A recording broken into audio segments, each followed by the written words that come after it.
नमस्कार महाराष्ट्र, सुप्रभात. मी आकांक्षा जावडेकर. या बुलेटिनमध्ये आपलं स्वागत आहे.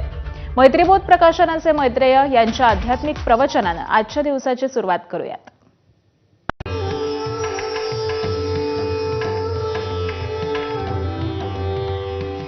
नमस्ते. मैत्रीबोधच्या परिवर्तनाच्या शाळेत आपल्या सगळ्यांचं स्वागत आहे. आपण काही भागानंतर आपले सगळ्यांचे प्रश्न आपण इथे घेतो. आपण आता ही प्रश्न पण का घेतो तर याच्या पाठचं कारण असं आहे की परिवर्तनाचे जितके पण आपण धडे शिकत आहोत, जी पण थिअरी आहे, तर तो एक भाग आपल्या आंतरिक जगासाठी आहे, आंतरिक अवस्थेसाठी आहे. पण बाहेरील जगामध्ये वास्तविक जीवनात काही गोष्टी घडतात, तर तिथे आपण ह्या परिवर्तनाचा, या स्थितीचा कसा उपयोग करू शकतो.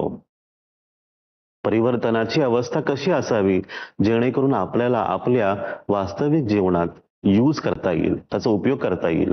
तर आता आपल्याला प्रश्न विचारलेला आहे. आपले एक व्ह्युअर आहेत हर्ष नावाचे, आणि त्यांनी विचारले की त्यांच्या बाजूला त्यांचे शेजारी आहेत, ते त्यांना नेहमीच त्रास देतात, नेहमीच, आणि त्या त्रासाला ते कंटाळलेले आहे. त्यांच्या त्रासाचा उद्देश असा समजा की ह्यांनी घर सोडून निघून जावे, असा त्यांचा उद्देश आहे. 5 वर्षांपासून ते त्रस्त आहेत. त्यांनी सगळं करून झालं त्यांच्यातर्फे, पण गोष्टी काही सॉल्व्ह होत नाही. प्रॉब्लेम्स तसंच आहे. तर आज आपण त्याच्याबद्दल सविस्तर चर्चा करू, आणि माझ्यातर्फे तुम्हाला कळवण्याचा प्रयत्न करेन मी की तुम्ही तुमच्या जीवनात काय करू शकता. कारण की अशा घटना तुमच्या जीवनातही कुठे ना कुठे होत असतील. व्यक्ती बदलत असतील, म्हणजे काही ठिकाणी शेजारचेच असतील, किंवा घरचे आपले व्यक्ती असतील, किंवा ऑफिसात कोणतरी असेल. तर अशा घटना होतच असतात. तर आपण काय करावं, हा एक प्रश्न आहे. तुमच्याकडे 2 पर्याय आहेत. पहिला पर्याय की जे पण होत आहे त्याला सामोरे जाणे. जी पण समस्या आहे तिथे तसंच उभं राहून, तटस्थ राहून आपण त्याला सॉल्व्ह करणं, सामोरे जाणे. दुसरा पर्याय आपल्याकडे आहे की सोडून देणे, की नाही जमत आता मी काही करणारच नाही. जसं ह्यांच्याच आपण जर उदाहरण घेतलं तर असं की आपण हे घर सोडून निघून जाऊ, म्हणजे गिव्हअप करून देणे आपण. तर जेव्हा अशा पण गोष्टी असतील तेव्हा आपण असं पण पाहू की तुम्ही घाबरून निघून गेला का, तर तसं नाही. थोडंसं आपण हुशार बनतो इथे. कसं, तर सापाला आपण शिकू शकत नाही दंश न करण्यासाठी.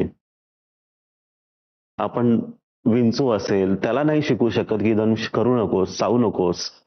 एक कोब्रा नाग समोर आहे आणि तुम्ही तिथे आहात, जंगलात आहात, तर तुम्ही काय करणार मग? त्याच्या समोर जाणार? त्या सापाबरोबर तुम्ही लढणार आहात का? की तेव्हा तुम्हाला काय वाटतं काय करायला हवं? तर तेव्हा आपण त्या सापापासून दूर जाणेच जास्त सोयीस्कर आणि हुशारीचं काम पण आहे. तर तुम्ही हे विचार करा की आता आपण तिथून निघून जाऊ. जर नाही, जर आपण पहिला पर्याय घेतला, पहिला पर्याय आपल्याला काय सांगतो की जे चाललं आहे त्याला तुम्ही सामोरं जा, त्याला सॉल्व्ह करा. समस्या, जी पण कठीण परिस्थिती आहे तिथे उभं राहा आणि सॉल्व्ह करा. तर आपण तो पण विकल्प घेऊन चालू शकतो. आपण तो पर्याय पण पकडून पुढे चालू शकतो की नाही, ठीक आहे, मी तिथे उभं राहणार आहे आणि जे पण होईल ते मी सॉल्व्ह करेन. तर आता हा हा जर निर्णय आपला होत असेल, आपण जर असं ठरवलं तिथेच आपण उभं राहणार आहोत, तर मग अशा वेळेस तुम्हाला पेशन्सची गरज आहे, धैर्याची गरज आहे. की मी इथे उभा आहे, आणि मी कशासाठी उभा आहे, तर सत्यासाठी उभा आहे. तुम्हाला कळायला हवं की तुम्ही कशासाठी करत आहात. तुम्ही जर काही छेडछाड केलेली नाही, तुमच्यातर्फे तुम्ही काही चुकीचं करत नाही आहात, समोरचा व्यक्ती उगाचच त्रास देतोय, तर सत्य तुमच्या बाजूने आहे. तर त्या सत्यासाठी तुम्हाला उभं राहावं लागेल. सत्याची लढाई आहे, आणि या सत्याच्या लढाईसाठी तुम्हाला धैर्याची गरज आहे. कारण की सत्याची लढाई जास्त काळ घेते. तुम्हाला तितका वेळ द्यावा लागतो की नाही, मी शेवटपर्यंत ह्या सत्यासाठी उभं राहणार. म्हणून तुम्हाला धैर्य हवं. आध्यात्मिक अवस्था परिवर्तनाची अवस्था तुम्हाला भित्रा व्यक्ती नाही बनवत, कमजोर नाही बनवत. तर ही जी अवस्था आहे परिवर्तनाची आध्यात्मिक अवस्था तुम्हाला आतमधूनच आंतरिक अवस्थेपर्यंत तुमच्या आंतरिक अवस्थेतच ती शक्ती देते, एक स्ट्रेंथ येते आणि त्याच्यामुळे तुम्ही तिथे उभे राहता की नाही मला या सत्यासाठी उभं राहायचं आहे. तर दोन्ही विकल्प आहे. एक तर सोडून देणे किंवा उभे राहणे. आणि उभं राहायचं तुम्ही ठरवलं असेल तर सगळ्याच प्रकारे तुम्हाला जे जे करता येईल त्या त्या गोष्टी तुम्ही करा. तुम्ही अन्यायाच्या साठी उभे आहात. अन्याय संपवावा.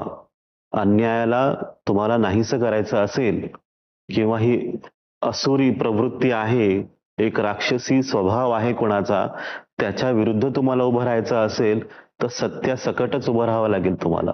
सत्यासोबतच उभं राहावं लागेल तुम्हाला. सत्याला पकडा.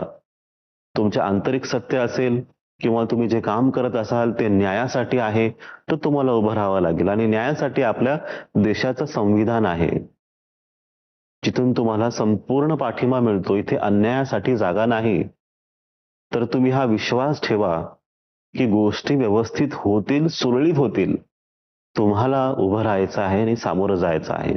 तुम्हाला काही जरी मदत हवी असेल तर तुम्ही आम्हाला संपर्क करू शकता की आपण अजून काय करू शकतो, कसं आपण समजू शकतो आणि आपण कसं ह्या परिस्थितीतून बाहेर निघू शकतो.